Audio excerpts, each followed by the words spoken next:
നമസ്കാരം. പുതുവർഷത്തിൽ ഞാൻ ആദ്യമായി ചെയ്യുന്ന വീഡിയോ ആണ്. എല്ലാവർക്കും പുതുവത്സര ആശംസകൾ വളരെ സ്നേഹത്തോടെ നേരുന്നു. ഈ വർഷം മനോഹരമായി തീരട്ടെ എന്ന് ആശംസിക്കുന്നു. ഇന്ന് ഞാൻ സ്വർണ്ണത്തെക്കുറിച്ചാണ് പറയുന്നത്. നാട്ടിൽ ഒരുപാട് പേർ ഇപ്പോൾ അവധിക്ക് വന്നിട്ടുണ്ട്. പലരും സ്വർണം വാങ്ങുന്നുണ്ട്. സ്വർണം ഒരു നല്ല നിക്ഷേപമാണെന്നാണ് എല്ലാവരും പറയുന്നത്. പക്ഷേ നിങ്ങൾ 30 മുതൽ 40% ടാക്സ് കൊടുക്കുന്ന ഒരു രാജ്യത്താണ് ജീവിക്കുന്നതെങ്കിൽ സ്വർണം ഒരു ആഭരണം എന്ന നിലയിൽ വാങ്ങുന്നതിൽ നിങ്ങൾക്ക് തെറ്റില്ല. പക്ഷേ ഒരു നിക്ഷേപം എന്ന സ്വർണ്ണത്തേക്കാൾ നല്ലത് ഒരു ഇൻവെസ്റ്റ്മെൻറ്റ് പ്രോപ്പർട്ടിയാണ്. ഒരു ഉദാഹരണത്തിലൂടെ ഞാനിത് വ്യക്തമാക്കാൻ ശ്രമിക്കാം. നിങ്ങളുടെ കയ്യിൽ $1,00,000 ഉണ്ട്. ഈ $1,00,000 ഇപ്പം ഓസ്ട്രേലിയൻ ഡോളറാണ്. ഇന്ത്യൻ റുപ്പിയിൽ പറയുമ്പോൾ 60 ലക്ഷം രൂപ. 60 ലക്ഷം രൂപയ്ക്ക് വാങ്ങിയ സ്വർണം 20% വില കൂടി ഒരു വർഷം കൊണ്ട്. അപ്പോൾ നിങ്ങൾക്ക് കിട്ടുന്നത് 72 ലക്ഷം രൂപ.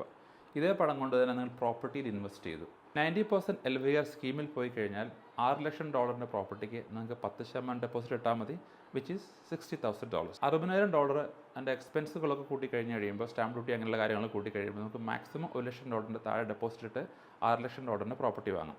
ഈ പ്രോപ്പർട്ടിക്ക് നമുക്ക് 10% ഗ്രോത്ത് ഞാൻ കാൽക്കുലേറ്റ് ചെയ്യുന്നുള്ളൂ.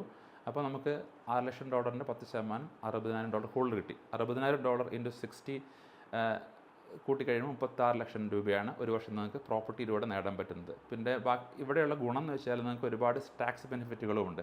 ഇൻവെസ്റ്റ്മെൻറ്റ് പ്രോപ്പർട്ടിക്ക് വരുന്ന ചിലവുകൾ, കൗൺസിൽ റേറ്റ്, അതുപോലെ ഇൻട്രസ്റ്റ് റേറ്റ്, അങ്ങനെയുള്ള കാര്യങ്ങളൊക്കെ ഒരുപാട് ടാക്സ് ഡിഡക്റ്റബിളുമാണ്. വേറെ സ്വർണ്ണത്തിന് യാതൊരു ടാക്സ് ബെനിഫിറ്റുമില്ല. അപ്പോൾ ഇതാണ് എൻ്റെ അഭിപ്രായം. നിങ്ങൾ ടാക്സ് കൊടുക്കുന്ന ഒരു കൺട്രിയിലാണ് നിങ്ങൾ ജീവിക്കുന്നതെങ്കിൽ സ്വർണ്ണത്തേക്കാൾ നല്ലൊരു നിക്ഷേപം ഇൻവെസ്റ്റ്മെൻറ്റ് പ്രോപ്പർട്ടിയാണ്. ഡിസ്കഷൻസും കമൻസുകളൊക്കെ താഴെ പ്രതീക്ഷിക്കുന്നു. നന്ദി, നമസ്കാരം.